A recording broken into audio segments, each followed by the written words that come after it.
হচ্ছে, দেখুন আপনাদেরকে দেখাই।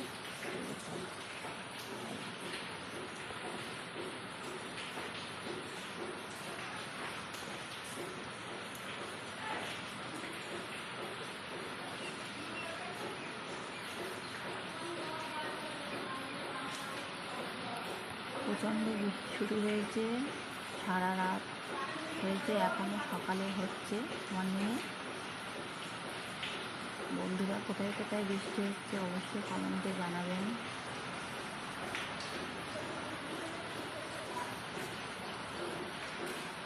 আমাদের এখানে তো প্রচণ্ড বৃষ্টি হচ্ছে, আপনাদের কোথায় কোথায় বৃষ্টি হচ্ছে অবশ্যই কমেন্টে জানাবেন। সবাই ভালো থাকবেন।